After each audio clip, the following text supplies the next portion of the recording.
Hi, everyone. Quick one for you. Make sure you subscribe and like before we start. Thank you. There's a certain satisfaction in structure, in the order of things. My life up until now had been defined by it. My career as a forensic accountant demanded precision, and that precision bled into everything I touched. I like that about myself, my attention to detail, my control. Claire used to admire it too, or at least she pretended to.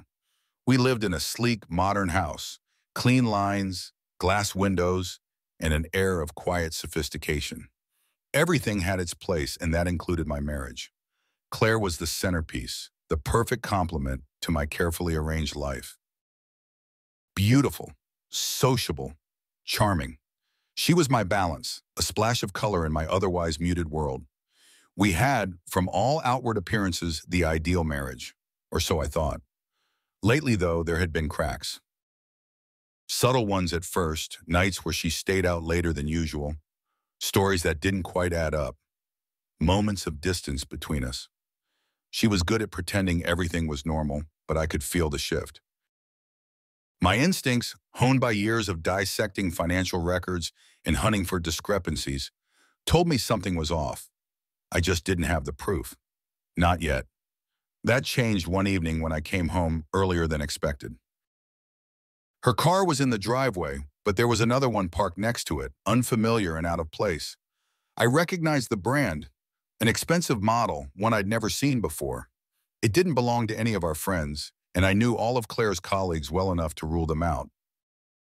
My mind cataloged the details before I even stepped inside. The house was quiet, too quiet, save for the muffled sound of Claire's laughter, the kind of laughter I hadn't heard in months. I walked through the hallway, my footsteps slow, deliberate, and then I saw them. A pair of boots, heavy and worn, far too large to be mine or anyone else I knew. They were carelessly discarded by the door, a telltale sign of someone who felt comfortable, at ease in my home. I didn't stop. I didn't let myself feel anything in that moment, not anger, not hurt, just focus. I continued down the hall until I stood outside our bedroom. The door was slightly ajar, enough for me to hear Claire's voice, soft and intimate. "Hurry," she whispered. "We don't have much time." I didn't open the door. I didn't burst in, demand answers, or make a scene. That would have been too easy, too impulsive. Instead, I turned and walked out as quietly as I had entered. My mind was already moving faster than my emotions. I didn't need to see what was happening in that room to understand what had been going on behind my back. The evidence was all around me, glaring, undeniable. Back in the car, I sat for a moment, staring at the unfamiliar vehicle parked beside mine. The man was still inside, oblivious to my presence, to the fact that I had caught them both. I could have driven away, could have ignored it, but that wasn't who I was. I didn't let things slip through my fingers. Claire had broken something, something I couldn't simply forgive or forget. She had destroyed the structure, the order I had carefully built. I pulled out my phone, snapped a picture of the car, then another of the boots by the door. Evidence. Cold, hard proof. I wouldn't confront her tonight. There was no need for an argument, no messy emotions to spill out all at once. Confronting her would have given her control of the narrative. That wasn't going to happen. This wasn't about my pride or my ego. It was about something far deeper. Betrayal is like a breach in a contract, and contracts can be renegotiated, but not without consequences. I would take control of this situation, carefully, methodically. I would unravel her life the way she had unraveled mine, piece by piece, until there was nothing left but the wreckage of what she had done. I drove to my office, the familiar glow of the city passing by in a blur. The plan was already forming in my mind. It wouldn't be quick, and it wouldn't be easy. But I had time. Claire wouldn't even see it coming. She would go about her days, thinking everything was normal, that her little secret was still safe. And I would be there every step of the way, orchestrating the destruction of her carefully curated life. Revenge wouldn't be emotional or impulsive. It would be calculated, deliberate. She broke our vows, and I would break everything she held dear. Not tonight, but soon. After all, I was good at planning. The first thing I needed was access, complete, unrestricted access to Claire's life. The intimacy of a shared home and marriage gave me that advantage. I knew her passwords, or at least the patterns she tended to use, a mixture of our wedding date, her mother's maiden name, and variations on her favorite book series. It didn't take long to break into her email, though I was careful. I couldn't let her know I was inside her world, at least not yet. It was all there, the evidence I needed, neatly tucked into a series of banal exchanges between her and Mark, her colleague. The messages weren't particularly graphic, but they carried a tone of intimacy, a subtle language only lovers share. References to hotel meetings, private jokes I had never heard, and plans made with careful precision. It was enough to confirm what I already knew. She was not just unfaithful, she was building a parallel life outside of ours.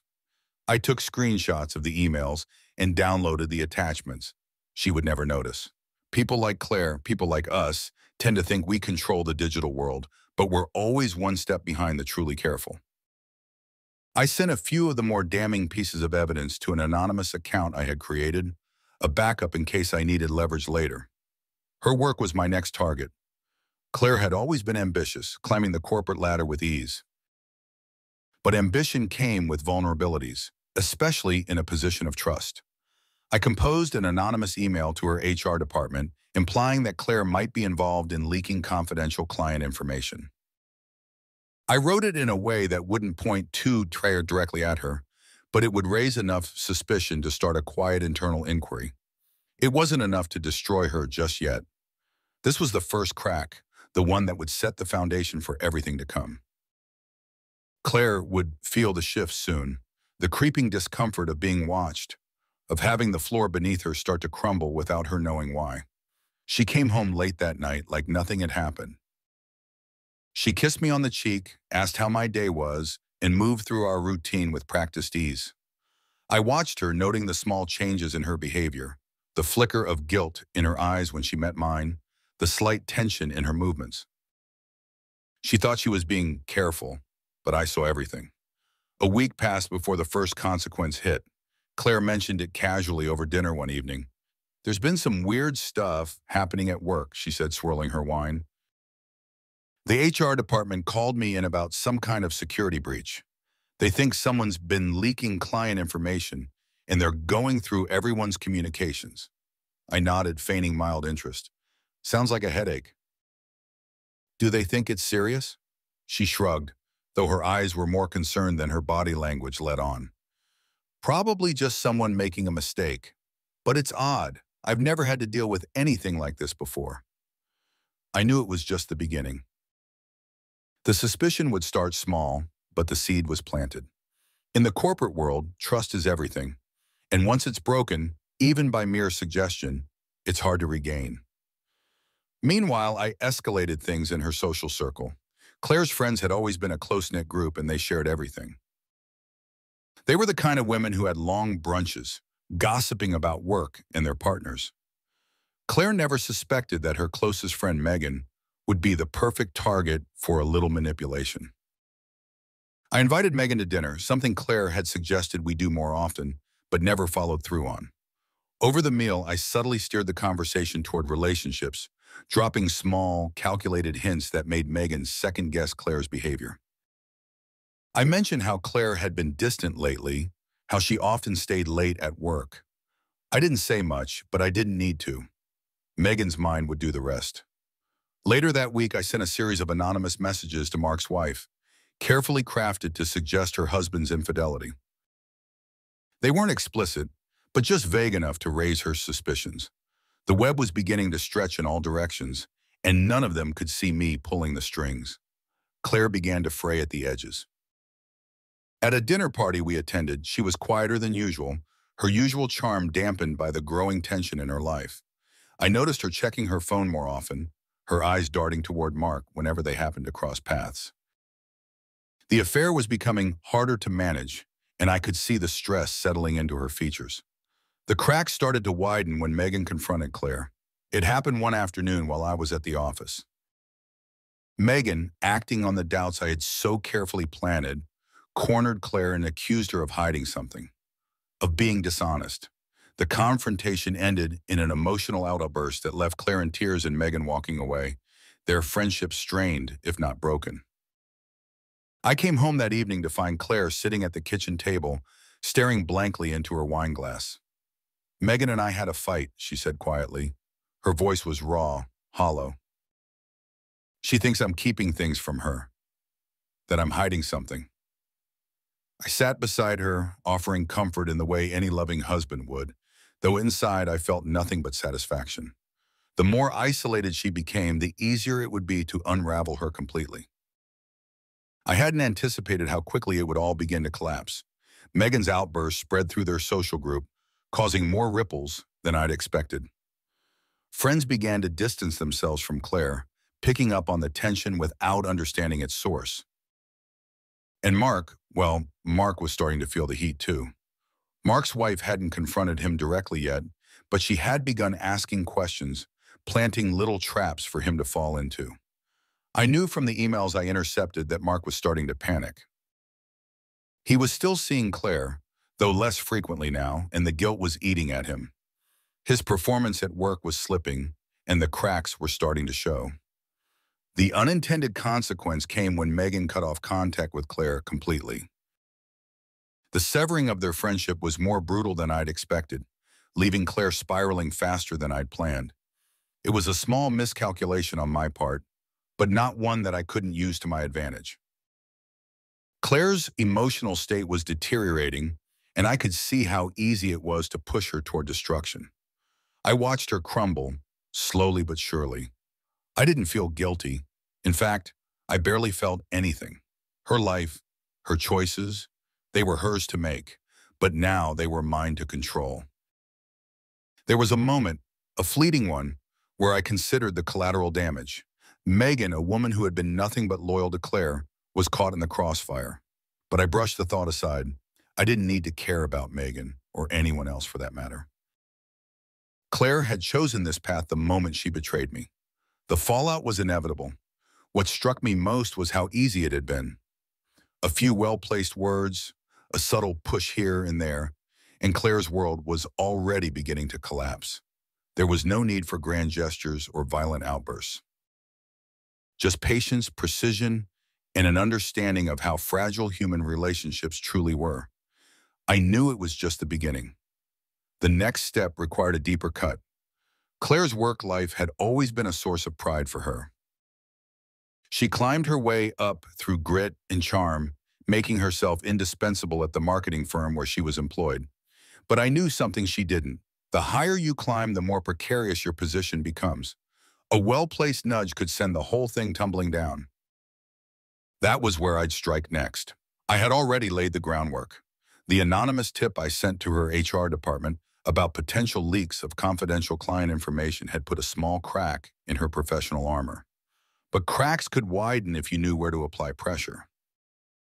I spent hours going through her work emails, documents, and internal communications. It wasn't difficult. Her password habits were laughably predictable. It wasn't long before I found what I was looking for: discrepancies in the accounts she managed. It wasn't embezzlement exactly, not yet. But with some creative accounting, I could make it look like she was skimming money off client budgets. Her firm trusted her with large accounts, and all it would take was a few tweaks to those numbers to make it appear that she had been siphoning money into personal accounts. I manipulated the figures slowly, making sure nothing was too obvious, but enough to raise suspicions if anyone were to dig deeper. The numbers were small, just a few $1,000s here and there, but in a business world that thrived on trust and transparency, it was enough to destroy someone's reputation. While I was busy tearing apart her professional life, I didn't forget about Mark. He was still a problem, but I saw an opportunity to use him. The pressure on Claire was mounting, and I could tell from her behavior at home that her relationship with Mark was starting to show signs of strain. She was more distant, more irritable, and although she never said it outright, I knew the guilt of their affair was eating away at her. Mark, on the other hand, had no idea how fragile his world was. Through a series of anonymous texts, I planted seeds of doubt in his mind. He already had an anxious disposition. Paranoia was close to the surface with him. I began sending him messages from an untraceable number, pretending to be a mutual acquaintance of Claire's who had heard that she was seeing someone else on the side. I made the text cryptic, just enough to make him question Claire's loyalty. The effect was immediate. He started sending her frantic texts, calling her at odd hours, showing up at her office unannounced. Claire, already under pressure from the investigation at work, began to unravel. Her affair with Mark became less of a passionate escape and more of a burden, one she didn't have the mental or emotional bandwidth to deal with. The next few weeks saw her spiral deeper. At home, I was the supportive, concerned husband. I made her coffee in the mornings, asked how her day went, and listened patiently as she complained about her friends, her work, and Mark. She never suspected I was behind it all. The slow dismantling of her life was happening right in front of her, and she couldn't see it. The investigation at her firm grew more intense. The discrepancies in the accounts became harder to explain away, and Claire's position became tenuous. She started losing clients, important ones.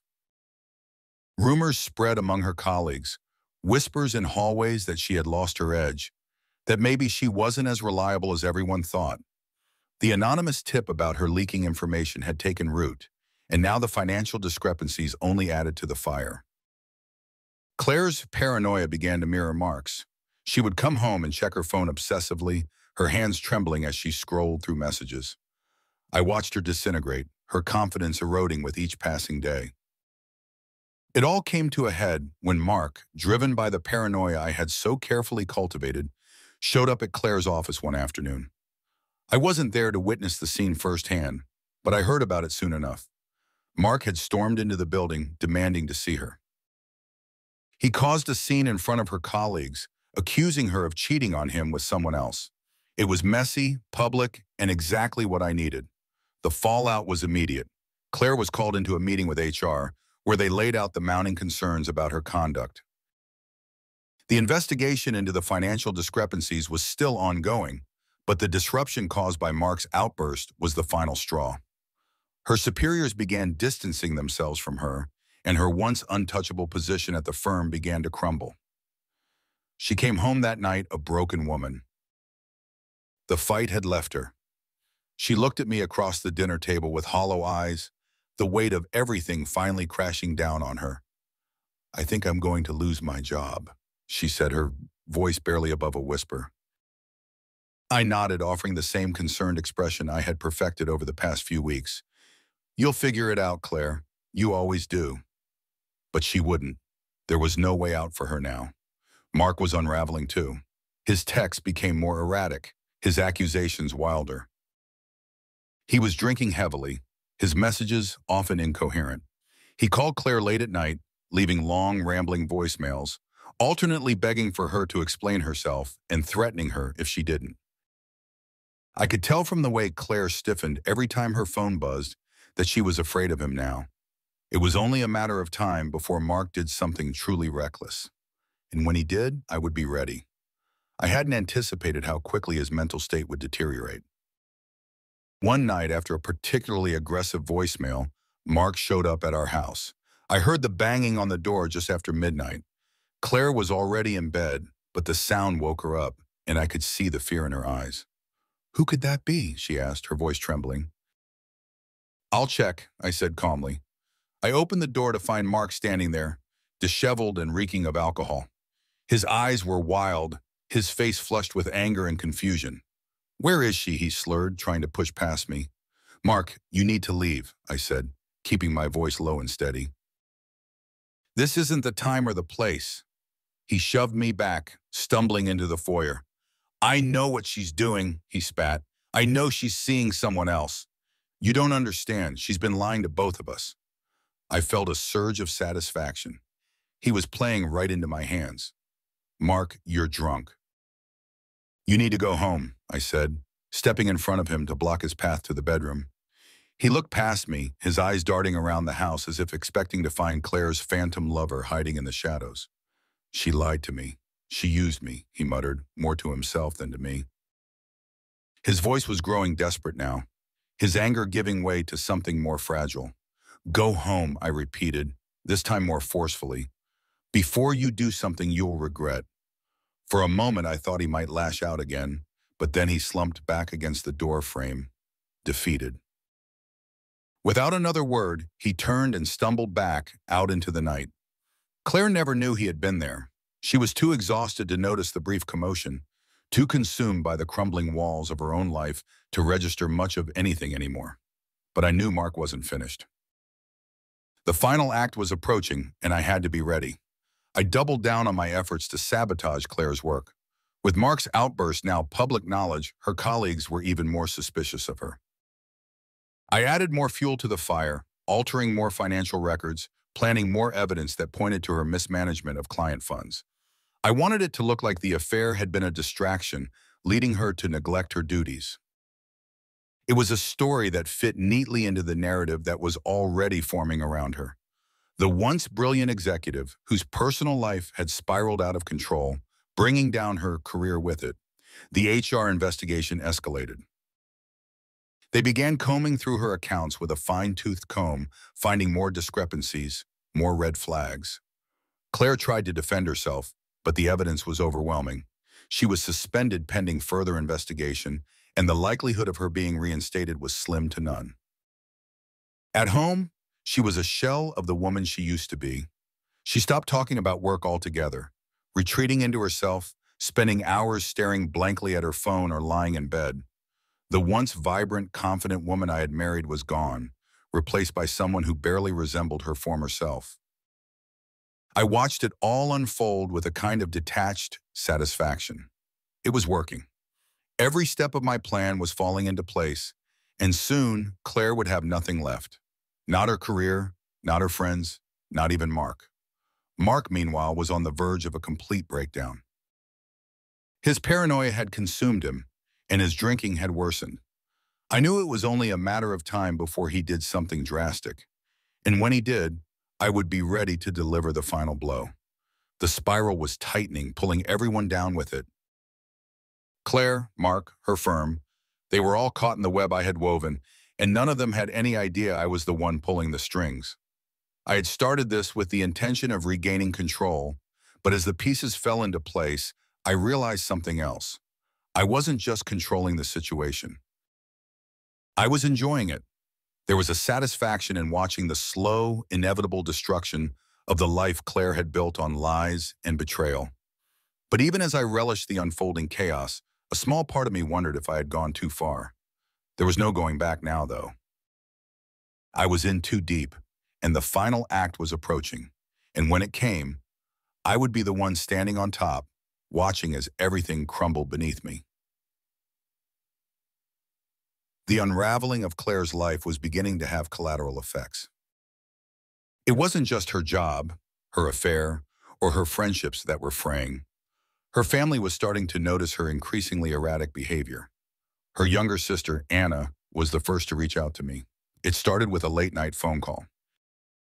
I was sitting in my office, watching the screensaver drift lazily across my laptop, when the phone buzzed. Seeing Anna's name flash on the screen, I hesitated for a moment. I knew I needed to play the role of the concerned husband to perfection, so I picked up. "Daniel," Anna's voice was hushed but urgent. "Have you noticed anything strange about Claire lately?" I took a slow breath. "What do you mean?" "She's been distant," Anna continued. "We haven't spoken much recently, and when we do, she sounds off." "I'm worried about her." "I've noticed it too," I said, injecting a hint of sadness into my voice. "Work's been stressful for her lately, and she hasn't been herself. I've tried to talk to her, but she just shuts me out." There was silence on the other end for a moment before Anna spoke again. "Do you think she's okay? I mean, mentally?" "I don't know," I lied. "I wish I did. I've been trying to be there for her, but it's been hard." Anna sighed. "I'm going to try to get her to open up. Maybe she'll talk to me." "I hope so," I said. "She needs someone right now." The conversation ended with Anna promising to check in more frequently. I knew she would, and that worked perfectly into my plan. The more Anna pried, the more Claire would feel pressure from all sides. It was exactly what I needed. Meanwhile, Mark's life was continuing its downward spiral. His wife had finally filed for divorce, and from what I gathered through the messages I still monitored between him and Claire, he was drinking more heavily and becoming increasingly unstable. I hadn't planned on his collapse being so rapid, but I welcomed the development. Mark was a loose end, and the more chaotic his life became, the easier it would be to exploit him. Claire, however, was falling apart in a different way. The investigation at work is nearing its conclusion, and it was clear that her position was no longer tenable. She had lost several key clients, and her colleagues were openly avoiding her. She'd come home late from the office every night, her face pale and drawn. Her once pristine appearance had deteriorated. Her hair was unkempt, her clothes wrinkled, and the sharpness in her eyes dulled by exhaustion and stress. At home, our relationship had become a silent battleground. Claire's anxiety had reached a fever pitch, and though she never explicitly said it, I could sense that she suspected something was wrong, even if she couldn't quite put her finger on what it was. Her behavior became more erratic, and the tension between us grew thick, though she still didn't know that I was the architect of her destruction.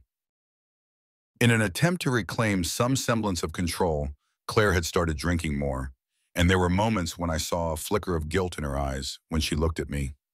I let her suffer in silence, providing no comfort, only a cold, quiet presence in the house.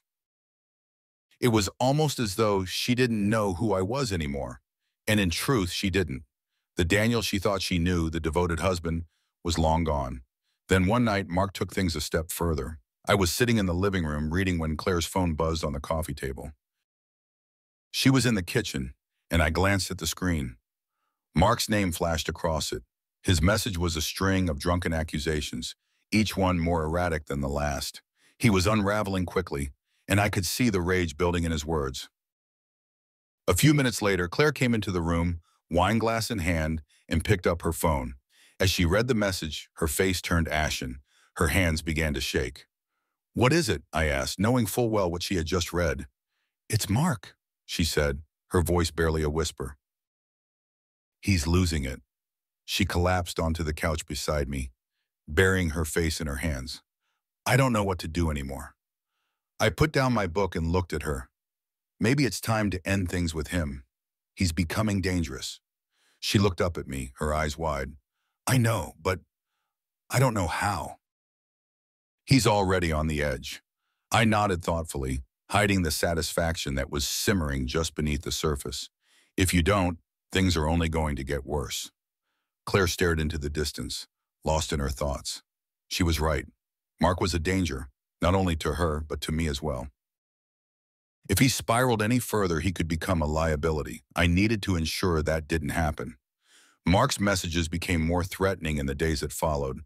His drinking was out of control, and I knew it was only a matter of time before he did something reckless. That night came sooner than I expected.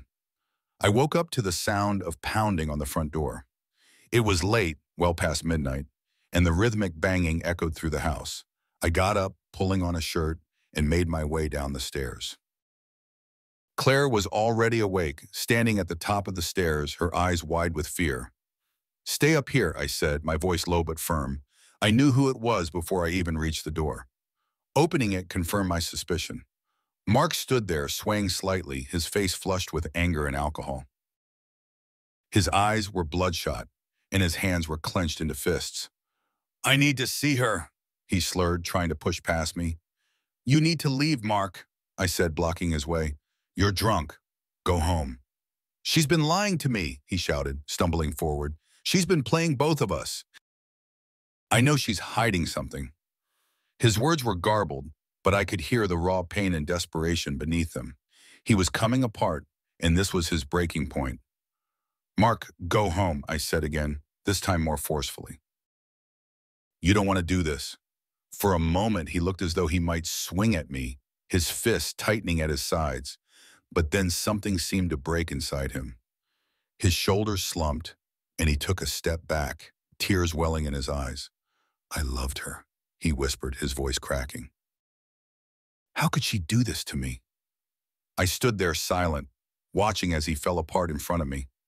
Finally, he turned and stumbled back into the night, disappearing into the darkness. When I turned back to the house, Claire was still standing at the top of the stairs, pale and trembling. She said nothing, but her eyes were filled with dread. She knew in that moment that everything was unraveling. Over the next few days, the pressure became unbearable. Claire's work was crumbling. Her suspension had become an open secret, and rumors about her incompetence and mismanagement spread like wildfire through her firm. The investigation into her handling of client funds was nearing its conclusion, and it was clear that she would never regain her position. Mark's presence loomed over everything, even though he hadn't contacted her again since that night. His silence was almost worse than his drunken rants. It left Claire in a constant state of fear, always wondering when he would resurface. Then it happened. It was late afternoon when the police showed up at our door. Claire was sitting at the kitchen table, staring blankly at her phone, when the knock came. I opened the door to find two officers standing there, their expressions grim. "Is Claire Edwards home?" one of them asked. I nodded, stepping aside to let them in. Claire looked up, her face pale as she saw the uniforms. "What's going on?" she asked, her voice trembling. "Ma'am, we need to ask you a few questions," the officer said, his tone formal, but not unkind. "It's about Mark Richards." At the mention of Mark's name, Claire's face drained of color. She stood up slowly, her hands gripping the edge of the table. "What about him?" "He's in the hospital," the officer said. "He attempted suicide last night." "He's alive, but in critical condition." For a moment, there was only silence. Claire's mouth opened, but no words came out. She swayed slightly, and I moved toward her, placing a hand on her shoulder as if to steady her. The officers asked her a few more questions about their relationship, about whether she had any indication that he might harm himself, but Claire could barely form coherent responses. She was in shock, and I could see the guilt weighing down on her like a physical force. When the officers finally left, she collapsed back into the chair, burying her face in her hands. "This is my fault," she whispered, her voice breaking. "I did this to him." I stood behind her, watching as the realization of everything she had done came crashing down on her. The guilt, the fear, the destruction, it was all consuming, but I didn't feel anything. Not sympathy, not remorse, just a cold satisfaction that my plan was nearly complete. Mark was out of the picture now, one way or another, and Claire's life was in ruins. Her career was over. Her affair had destroyed her emotionally, and now she was responsible, at least in her mind, for pushing someone to the brink of death. The web I had spun was closing in tighter, suffocating her, but there was still one last move to make. I had the final piece of evidence, the fabricated embezzlement scheme, that would be the last nail in the coffin for Claire's professional life. All I had to do was send it to her firm's leadership, and she would be finished, both professionally and personally. But as I stood there, watching her fall apart in front of me, a strange feeling crept into my mind. It wasn't regret, not exactly, but a hollow emptiness. I had won, but it didn't feel like victory. The control I had sought for so long was finally mine, but at what cost? For the first time since this all began, I found myself wondering if I had gone too far. Everything was moving into place. Claire's professional life was hanging by a thread, and I was ready to deliver the final blow. The embezzlement scheme I had fabricated was meticulously crafted, an inescapable web of numbers that would implicate her beyond doubt. I waited until the investigation at her firm had reached its peak, allowing enough time for suspicion to settle in. Her colleagues were already whispering, and I knew that any credible accusation now would be the end of her career. The file I had prepared, filled with false trails and doctored documents, was set to expose Claire as the perpetrator of financial misconduct. All it would take was one anonymous tip sent to the right people, and her downfall would be inevitable. She wouldn't just lose her job, she'd lose her reputation, her standing in the professional world. Claire, the woman who had always prided herself on her career, would be publicly disgraced. But I didn't send the file immediately. I wanted to savor the final moments, watching as her anxiety and paranoia reached unbearable levels. Every day she came home more exhausted, more hollow. She barely spoke to me anymore. And when she did, it was with the lifelessness of someone who had already resigned themselves to defeat. Mark, too, was spiraling out of control. His erratic behavior had escalated beyond drunken messages. He had begun sending Claire long, rambling emails, filled with accusations, apologies, and threats. One morning, she showed me one of his emails, her hands trembling as she passed me the phone. "He's not well," she said, her voice shaking. "He's falling apart." I read the email carefully. Mark's words were jumbled, his thoughts incoherent, but the message was clear. He believed Claire had betrayed him, not just by being unfaithful to me, but by seeing someone else behind his back. The paranoia I had seeded in him had taken root, and now he was completely unhinged. "You need to cut ties with him," I said, handing her back the phone. "He's dangerous." She nodded, her eyes filled with guilt and fear. "I know, but how? He's unstable. If I end it, I don't know what he'll do." Her fear was palpable, and I could see the weight of her actions bearing down on her. She was trapped in a web of her own making, though she had no idea that I was the one pulling the strings. The thought of it gave me a cold satisfaction. Claire was finally feeling the consequences of her betrayal, and I was the one in control. That evening, I set the plan in motion. I sent the final damning evidence of Claire's embezzlement to her firm's leadership, along with a detailed message outlining her supposed misconduct. I knew the investigation was already close to reaching a conclusion, and this would be the tipping point that sent her crashing down. Simultaneously, I drafted an email to Mark, pretending to be Claire. In it, I ended their affair coldly, telling him that she had never loved him, that he was nothing more than a mistake. I added a few lines suggesting that she had been seeing someone else, fueling the paranoia that had already consumed him. I knew Mark was close to the edge, and this final message would push him over it. I pressed send on both emails, and then I waited. The next day, Claire was called into a meeting at work. She left the house that morning looking more fragile than I had ever seen her, and I knew that when she returned, her life would be irrevocably shattered. I spent the day at home, going through my usual routine, waiting for the phone to ring. It wasn't until late afternoon that I got the call. It was Claire. Her voice was barely a whisper. "They fired me," she said, her words heavy with disbelief.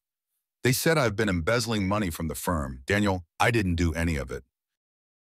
I swear, I could hear the desperation in her report,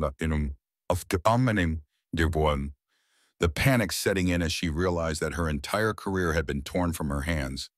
But I remained calm, my voice steady as I feigned shock. "What? That's insane," I said, carefully playing the role of the concerned husband. "There must be some mistake. You need to fight this." "I can't," she sobbed. "They showed me the evidence. It's all there, but I didn't do any of it." She was spiraling now, and I let her. I offered a few more words of comfort, assuring her that we would figure it out. But I knew there was no going back for her. Claire's career was over. She was disgraced, and soon, once the legal action began, she would be facing far more serious consequences than just losing her job. When she came home that evening, she looked like a ghost of her former self. Her eyes were red and swollen from crying, her face pale and gaunt. She collapsed onto the couch, staring blankly at the wall. "I don't know what to do," she whispered. "Everything is gone." I sat beside her, putting my hand on her shoulder. "We'll get through this," I said, knowing full well that there was nothing left for her to hold on to. But the true devastation came later that night. Just after midnight, my phone buzzed. It was an alert from the email account I had set up to monitor Mark's messages. The subject line of the email was simple: "Goodbye." I opened the message, and my heart raced as I read Mark's final words. He had written a suicide note, blaming Claire for everything. He believed she had destroyed his life, that she had used him and then discarded him. The note was filled with pain and confusion, and at the end, he said he couldn't live with the betrayal anymore. I closed the email and sat in the darkness, feeling the weight of what I had done. I hadn't anticipated this level of fallout, not exactly. I had wanted to destroy Claire, to make her feel the pain of betrayal and loss, but now there was a man's life hanging in the balance. Mark's note was a declaration of defeat, a surrender to the chaos I had created. For a moment, I considered waking Claire, telling her about the email, but I didn't. Instead, I stayed silent, letting the consequences of my actions unfold without interference. The next day, the news broke. Mark had attempted suicide. He was found by his estranged wife, barely clinging to life, and was rushed to the hospital. He survived, but just barely, and was left in a coma, his fate uncertain. The story spread quickly, and soon everyone knew about the tragic collapse of Mark Richards, the man who had lost everything. Claire was devastated. When she heard the news, she collapsed into sobs, blaming herself for pushing him to the edge. "It's all my fault," she cried, her voice trembling with guilt. "I did this to him." I watched her fall apart, feeling nothing but a hollow emptiness inside. Mark's downfall was a byproduct of my plan, a casualty in the war I had waged against Claire. But his attempt to take his own life had unintended consequences, consequences that I hadn't fully prepared for. As the days passed, the weight of everything began to settle on me. Claire's life was in ruins, her career destroyed, her affair exposed, and now the guilt of nearly driving a man to his death hung over her like a shadow. But the victory I had sought didn't feel like triumph anymore. Instead, it felt like something else entirely. The fallout from Mark's suicide attempt had spread beyond just Claire and me. Rumors began circulating that I had been involved in some way, though there was no concrete evidence to tie me to the events. Friends and family started to look at me differently, their once warm conversations now laced with suspicion and unease. Claire's sister, Anna, in particular, grew more distant, her trust in me eroding as she tried to make sense of everything. One evening, Anna came by the house, her face tense with worry. "Daniel, I need to talk to you," she said, her voice low but firm. I led her into the living room, bracing myself for the conversation I knew was coming. "I've been thinking about everything," she said, her eyes narrowing as she spoke. "Something doesn't add up. Claire's downfall, Mark's breakdown. It all seems too coincidental." I forced a confused expression. "What are you saying, Anna?" "I don't know," she admitted, her voice faltering slightly, "but I've been talking to people, and there are rumors. People are saying that you were behind some of it, that maybe you had a hand in what happened to Claire." Her words hit like a punch, but I maintained my composure. "That's ridiculous," I said, keeping my voice steady. "Why would I do something like that?" "I don't know," she repeated, her brow furrowed.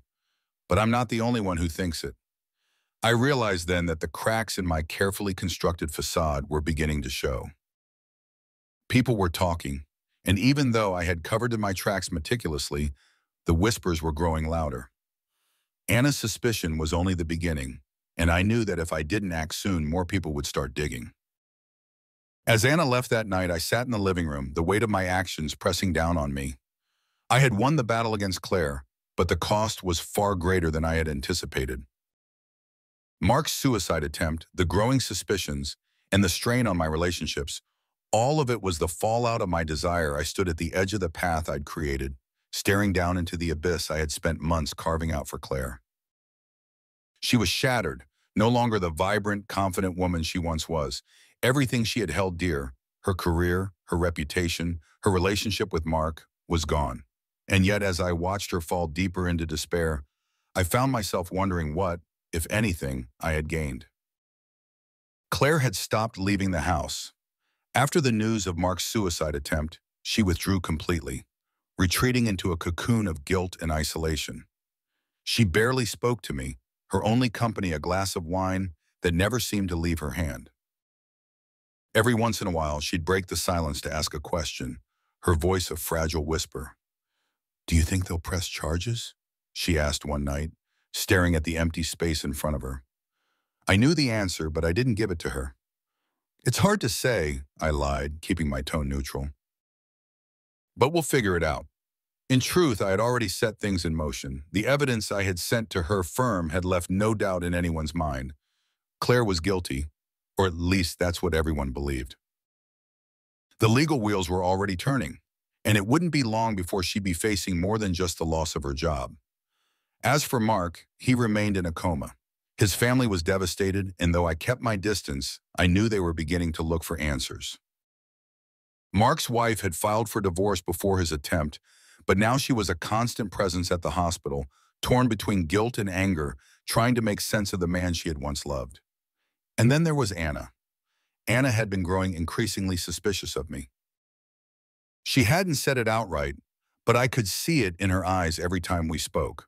She no longer believed my reassurances, no longer trusted me. I had underestimated her ability to connect the dots, and now she was circling closer to the truth. One afternoon, she called me out of the blue. Her voice was strained, and I could hear the tension in every word. "Daniel, we need to talk," she said, her tone leaving no room for argument.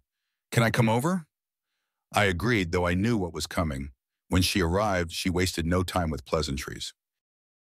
She sat across from me in the living room, her eyes sharp and focused. "Something doesn't add up," she began. "Claire's downfall, Mark's breakdown. It's all too convenient, too perfectly timed. I can't help but feel like someone was pulling the strings."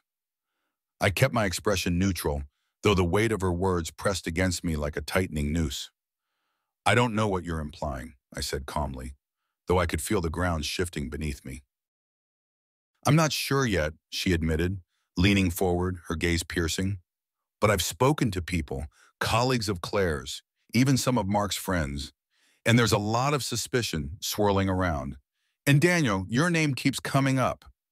My pulse quickened, though I refused to show it. "People are looking for someone to blame," I said. "That doesn't mean they're right." "Maybe," she replied, her eyes narrowing. "But I know you, Daniel. You're not the kind of man who lets things happen to him. You're the kind of man who makes things happen." I met her gaze, feeling the tension between us tighten. Anna wasn't going to back down. She was too close to the truth, too close to uncovering what I had done. I had always prided myself on control, on orchestrating every detail, but now, for the first time, I felt it slipping away. When Anna left, I sat alone in the living room, the quiet of the house pressing in around me. Claire was upstairs, lost in her own world of guilt and despair, oblivious to the storm brewing outside, but I couldn't ignore it any longer. Anna was a threat, and if I didn't act soon, everything I had built would come crashing down. I spent the next few days thinking through my options. I had come too far to let everything unravel now, but eliminating Anna was risky. She was family, and any sudden move against her would raise even more suspicions. Still, I couldn't afford to let her dig any deeper. The carefully constructed facade I had built was starting to crack, and if she pushed too hard, everything would collapse. The choice weighed heavily on me. Should I continue down this path, eliminating any loose ends, or should I let go, accept the chaos I had created, and walk away? I thought about it constantly. Late at night, while Claire slept fitfully beside me, I would lie awake, staring at the ceiling, wondering if there was still a way out. Was there a way to walk away from this without losing everything I had fought so hard to control? The answer eluded me. In the meantime, Claire grew more desperate. She had started reaching out to old friends, begging for help, but no one wanted to be associated with her anymore. The rumors of her misconduct had spread, and even those who had once been close to her were keeping their distance. I watched her spiral further, and though it should have brought me satisfaction, I felt nothing. One night she came to me, her eyes swollen from crying. "I need you," she whispered, her voice cracking. I don't know what to do. I looked at her, the woman I had once loved, now a shell of her former self. She had turned to me, her last source of stability, but I had nothing left to give her.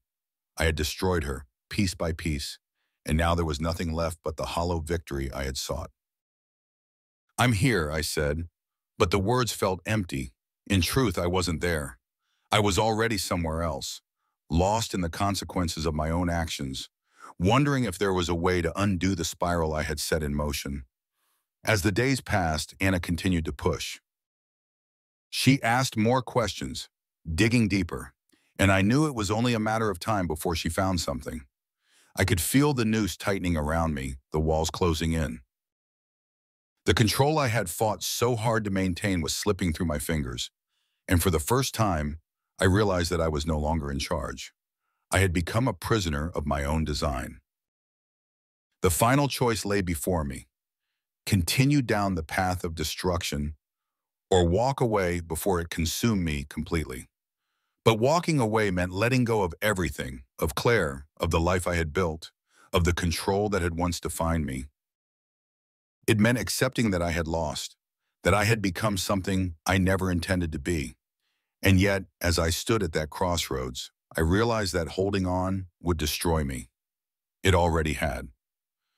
One evening after a long day of silence in the house, I made my decision. I sat at my desk, staring at the documents I had used to dismantle Claire's life. The falsified financial records, the emails, the anonymous messages, all of it was there, a testament to the lengths I had gone to regain control. But now, looking at it, I saw it for what it was, a cage I had built for myself.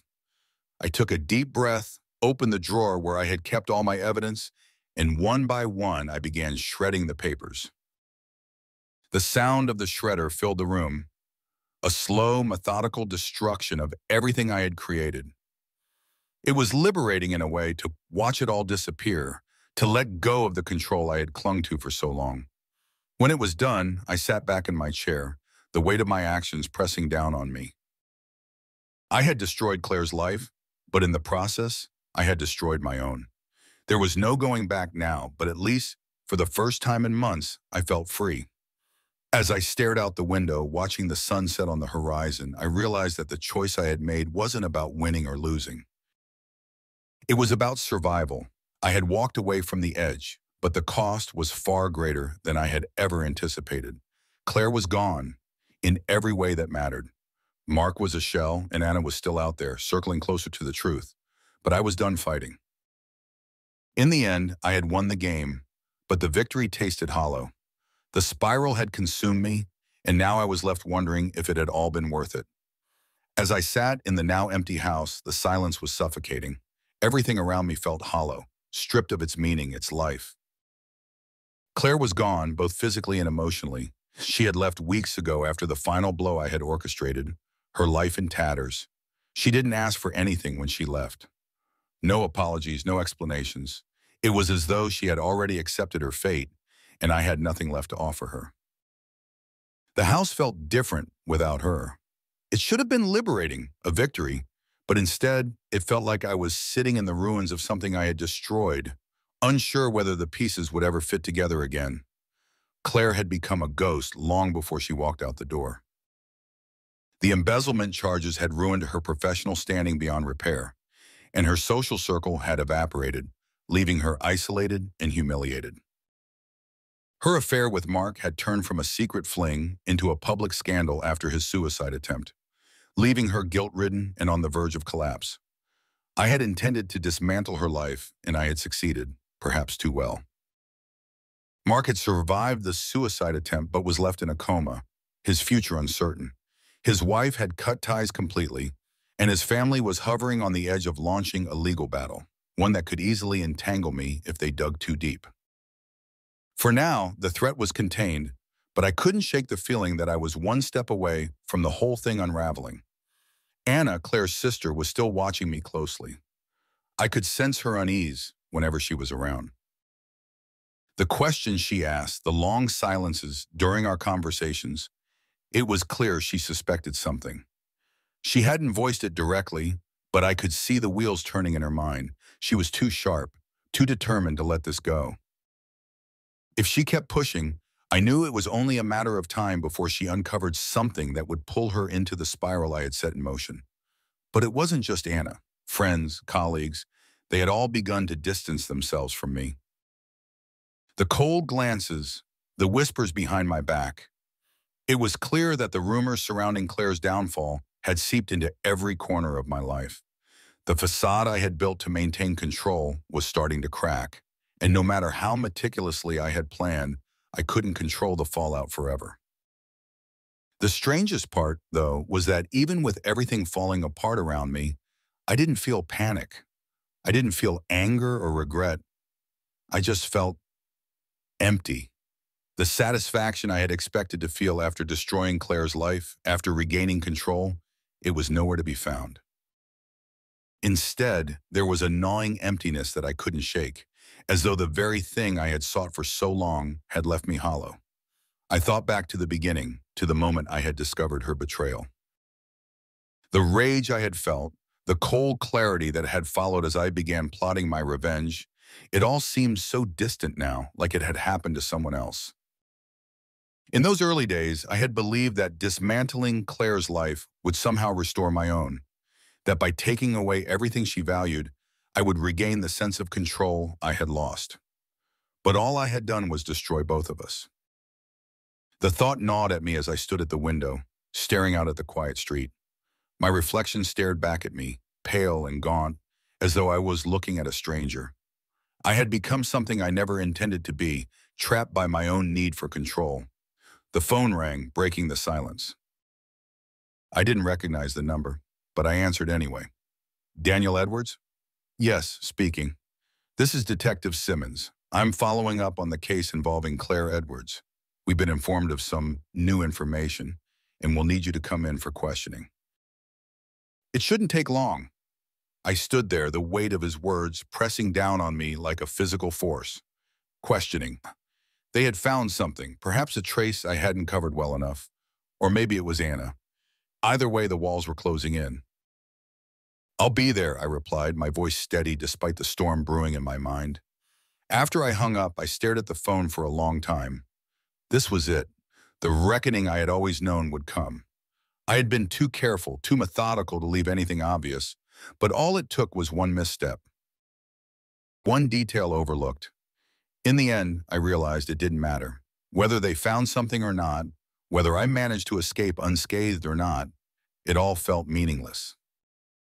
The victory I had fought for had turned to ashes in my mouth, and I had nothing left to show for it but the wreckage of my own life. I looked around the empty house, at the remnants of what had once been my marriage, my carefully controlled existence. The control I had so desperately sought had slipped through my fingers, leaving me trapped in the very spiral I had created. I thought of Claire, of the final conversation we had before she left. The way she had looked at me, not with anger, but with a sadness so deep it was almost unbearable. She hadn't asked for forgiveness. She had simply walked away, leaving me alone with the consequences of everything I had done. As I stood there, staring out into the darkening sky, I realized that I wasn't sure who I was anymore. The man I had been before Claire's betrayal, the man who had once prided himself on control and precision, he was gone. What was left was someone I barely recognized. I had won the game, but at what cost? The answer echoed in the silence of the house. Everything. I had lost everything. And as the sun dipped below the horizon, casting long shadows across the empty room, I was left with the one question that would haunt me for the rest of my life. Was it worth it?